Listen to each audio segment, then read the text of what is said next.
Jornal da Globo, com Lilian Vitifibbi. Os riscos que as pessoas correm na hora de se embelezar. Manicure, pedicure, corte de cabelo e principalmente maquiagem. Os micróbios passeiam à vontade e são poucos, muito poucos, os profissionais conscientes da higienização necessária.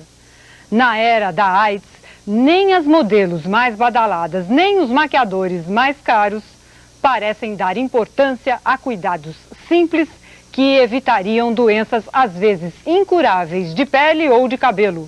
Cuidados que estão longe de ser mero detalhe e mereceriam muito mais atenção de todos os envolvidos. Chefes e subordinados. Elas são famosas e invejadas, brilham nas passarelas. Mas a maioria não percebe o risco que pode correr nos bastidores. Preparação para desfile é assim. Dezenas de modelos sendo maquiadas e os mesmos pincéis e esponjas passando por todos os rostos. Podem ser o meio de transmissão de doenças provocadas por fungos e bactérias. As modelos têm seus próprios kits, mas poucas usam. Na correria sempre acaba sendo assim, eu nem penso, sabe, de trazer as minhas coisas. Você não tem nem tempo. Você acabei de sair correndo de um desfile, você vem pra cá correndo, já tem que estar pronta. Longe do mundo da moda, a preocupação com a aparência também traz perigos. Navalhas, tesouras e principalmente os objetos usados por manicures e pedicures podem causar problemas. Para garantir um tratamento de beleza sem riscos, não basta só limpar os objetos depois de atender cada cliente. Para equipamentos de metal, como os alicates de unha, por exemplo, é preciso usar corretamente equipamentos de esterilização. Pequenas estufas com temperatura de até 200 graus eliminam o perigo.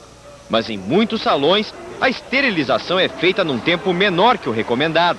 Tem que ficar no tempo mínimo, 60 minutos. O cliente deve estar sempre atento e fazer sua própria fiscalização. Sempre olho isso, para ver se o material ou ele é descartável ou então esterilizado. Bom, nós vamos ouvir agora então um médico cosmiatra. Para quem não sabe, esse é o ramo da medicina que trata da dermatologia estética. Doutor Otávio, boa noite, obrigada pela sua presença. O que o senhor acha, hein, desses riscos? No verão, principalmente, todo mundo sabe que quem tem o vírus, basta pegar um solzinho que estoura alguma ferida de herpes. O que uma pessoa que tem herpes e que entra num desses camarins, por exemplo, desses desfiles que andam tendo essa semana em São Paulo,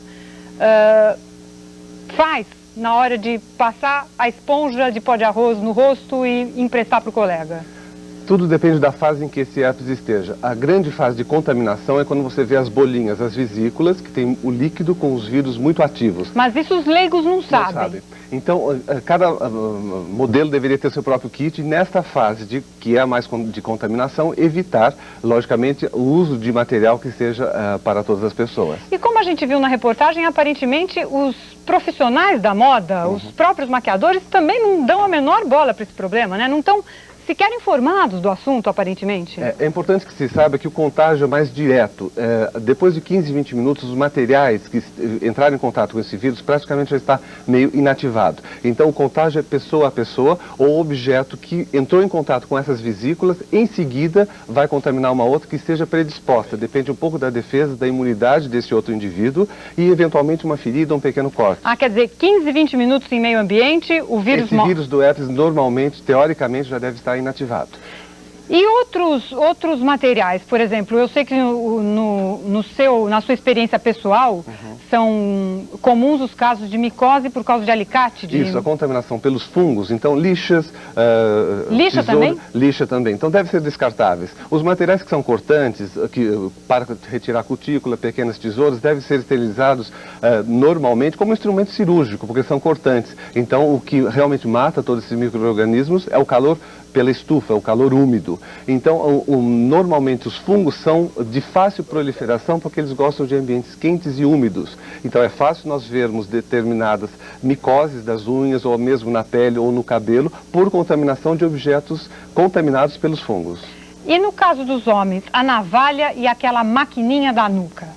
Veja bem, se há cortes, se há contato com o sangue... Que a gente nunca pode saber. Exatamente. O ideal é descartável. Não tenha dúvida que o material cortante deve ser descartável. Mas o senhor, por exemplo, quando vai no barbeiro, faz como? Porque essas maquininhas, já não se conhece esse tipo de maquininha descartável, né? Exatamente. Mas elas não são cortantes, não é como uma navalha. Então, as máquinas, elas não têm... E não pode pegar uma micose? Ah, sim. E a contaminação pode existir por bactérias, né? Fungos e bactérias. Então pode existir o impetigo, que são pequenas infecções causadas por bactérias, e as micoses, que podem ser transmitidas para a pele e também para o cabelo. Existem falhas de couro cabeludo que são transmitidas pelos fungos, causados pelos fungos. E esses objetos contaminados podem transmitir.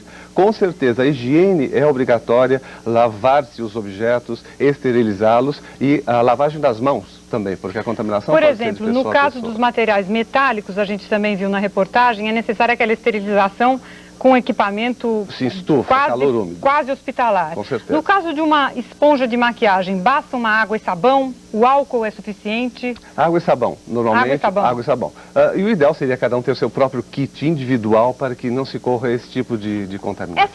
Essas modelos lindas, maravilhosas, não têm a menor ideia do risco que elas estão correndo? Eu acredito que existe uma orientação cada vez maior da própria mídia, orientando nesse sentido, mas a maioria ainda não sabe. Se bem que 70% a 90% da população já está contaminada pelo herpes, pelo vírus do herpes, mesmo não manifestando. Normalmente uma prima infecção acontece na própria infância e dependendo de alguns fatores desencadeantes, como o sol, a menstruação, o estresse emocional, físico, uma cirurgia, esse herpes pode reaparecer. É o que nós chamamos de herpes recorrente. Então há uma contaminação da grande maioria da população já. Doutor Otávio, muito obrigada pela sua presença hoje, então, aqui no Jornal da Globo. Boa noite.